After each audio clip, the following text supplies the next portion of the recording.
Hello අද කොහොමද බලමු මගේ කාමරය රෙනොවේට් කරන්නේ. ඉතින් මම මේකට බජට් එක සෙට් කරා ලක්ෂයකමාරක්. බලමු ලක්ෂයකමාරක් ඇතුලේ මට මේ එන්ටයර් වර්ක් රූම් එක ආපහු රීઓගනයිස් කරලා රෙනොවේට් කරන්න පුළුවන්ද කියලා. ඉතින් මේක තමයි මගේ හොබි එක.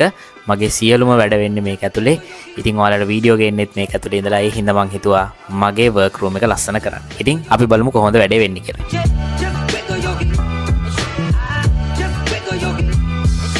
ඉතින් ඉස්සලාම කරන්න හදන්නේ කාමරේ තියෙන බඩු ඔක්කොම ටික එළියට ඇදලා දාන එක. ඇදලා දාලා ඉවර වෙලා තමයි මේක ඕගනයිස් කරන විදිහ ප්ලෑන් කරන්න යන්නේ.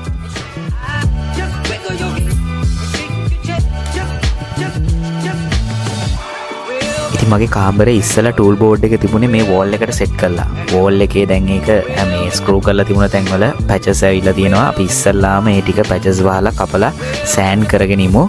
ඊට පස්සේ ඉතින් කෙලින්ම තියෙන්නේ ඒකත් කළු පාට ගාලා ෂේප් එකේ පරණ බිත්තියටම බ්ලෙන්ඩ් කරලා දාන එක. ඔන්ලයින් නෝඩ් එකක් ප්ලේස් කරනවා කම්පියුටර් ටේබල් එකකට. අන්න ඒකේ මෙෂර්මන්ට්ස් තමයි මේ මම ගන්නෙ. හරි ඉතින් මේක තමයි පවර් ටූල්ස් ටික තියනවා මම ගෙනාවු රැක් එක. racks.lk කියලා වෙබ්සයිට් එකකින් තමයි මම මේක ගත්තේ. ඉතින් මේක මේ warehouse rack එකක්. warehouse rack එකක් කියන්නේ අර ඉන්ඩස්ට්‍රියල් ග්‍රේඩ් එකේ රැක් එකක්. මම හදන්නේ මේ මෙතන තියෙන ටූල් බෝඩ් මේ 3D print එකට උඩින් රැක් එක තියෙන විදිහට තමයි මේක සෙට් කරන්නේ. කියන්නේ මේක adjustable. කියන්නේ මේකේ තියෙන shelves adjustables. අපි බලමු කොහොමද මේක කියලා. ඒ racks.lk එකේ මම දැක්ක විදිහට ගොඩක් මේ හොඳ items තියෙනවා ඔයගලන්ට. මේ kitchen items, එතනින් ගියා මේ bedrooms වලට ඕන කරන organizing items. ඒ වගේ ගොඩක් දේවල්. මම ලින්ක් එක ඩිස්ක්‍රිප්ෂන් එකේ දාලා තියනවා ඩෙෆිනිට්ලි ගිහිල්ලා බලන්න. මේ රැක් එක සෙටප් කරන එකේ ප්ලෑන් එක තමයි ඉතින් මගේ පවර් ටූල්ස් ටික මේ රැක් එකට තියාගන්න එක. දැනට වෝල් හැංගින්න එක තමයි තියෙන්නේ. අපි ඉතින් ඒ ටික රැක් එකට මූව් කරගමු. ඉතින් දැන් මම මේ අන්බොක්ස් කරන්නේ පෙග් බෝඩ් එකක්. ඉතින් මේ පෙග් බෝඩ්ස් කියන්නේ ඕගොල්ලන්ට ටූල් හැංග කරගන්න, ඕගනයිස් කරගන්න ගොඩාක් යූස්ෆුල් වෙන මේ ඩිවයිස් එකක්. ඉතින් මේක මං ගත්තේ කන්සෙප්ට් ස්ටෝ එකෙන්, ඒෂියන් හાર્ඩ්වෙයාර් එකේ සබ්සිඩරි එකක්. ඉතින් මේක හැංග කරගමු අපි. එතකොට අපිට පුළුවන් අපේ හෑන්ඩ් ටූල්ස් ඔක්කොම මේකට තියලා ඕගනයිස් කරගන්න.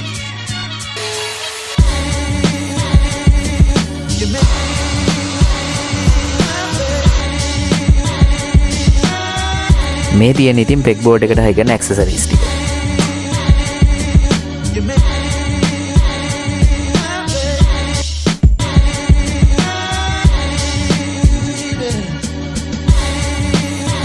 ඉතින් මේක කාලෙත් එක්ක අනිවාර්යයෙන්ම තව පිරෙනවා මේ පෙග් බෝඩ් එක. දැනට මේ ටූල් ටික විතරයි මට මේක හැංග කරන්න තියෙන්නේ. ඉතින් ඔයාලා දන්නවනේ DIY කෙනෙක් විදිහට අනිවාර්යයෙන්ම මේ පෙග් බෝඩ්ස් කාලයක් යනකොට හොඳටම පිරීලා එනවා එක එක දකින්න ටූල්ස් වලින්.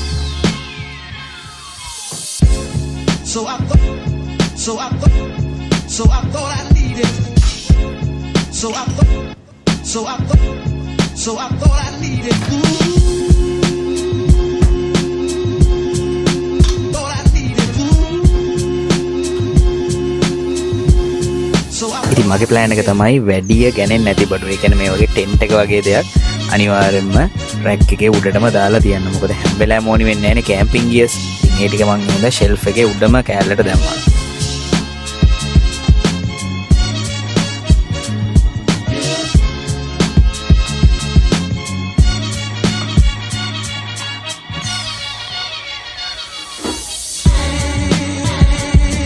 ඉතින් මම අර පෙග් බෝඩ් එකේ ඇක්සසරිස් ගන්න ගියේ ඒෂියන් හાર્ඩ්වෙයාර් එකට. ඒ වෙලාවේ මම දැක්ක මෙන්න මේ ෆ්ලෝටිං ෂෙල්ෆ්ස්. ඉතින් ඒකෙන් එකකුත් මම ගත්තා.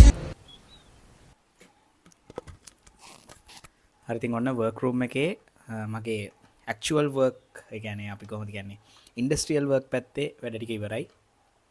දැන් මට ඊළඟට ඩිලිවර් වෙන්න තියෙනවා කම්පියුටර් ටේබල් එකක් වගේම කම්පියුටර් චෙයා එකක්.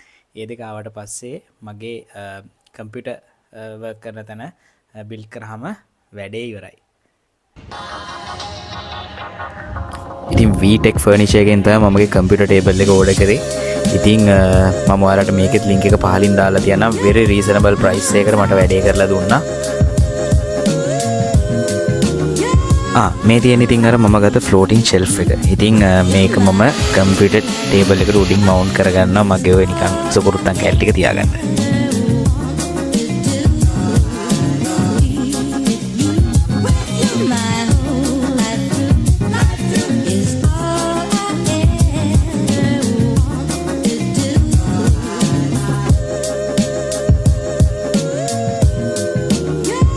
ඉතින් මේ කම්පියුටර් ෂෙයා එක ගත්තෙත් මම ඔන්ලයින්. ඒකේ ලින්ක් එකත් මම පහලින් තියන්නම්. ඒගොල්ලොත් සුපිරිම සර්විස් එකක් මට දුන්නා. එකමාරක් ගියේ නෑ යාළුවේ. ඉතින් එකකට වඩා පොඩ්ඩක් වැඩියෙන් තමයි ගියේ. ඉතින් ඔන්න ඔය විදිහට තමයි අවුට්කම් එක ආවේ.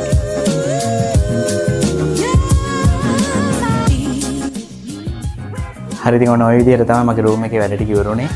ඉතින් සෑහෙන මහන්සියක් වුණා, සෑහෙන දවසක් ගත්තා.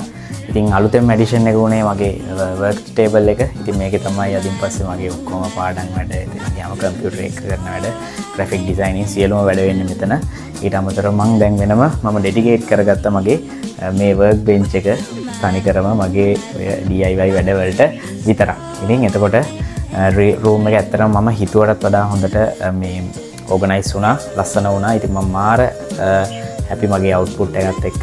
ඉතින් ඕගොල්ලොත් මේ වීඩියෝ එක බැලුවා නම් මේ වෙනකම්ම thank you මෙච්චරලා මගේ වීඩියෝ එක බැලුවට.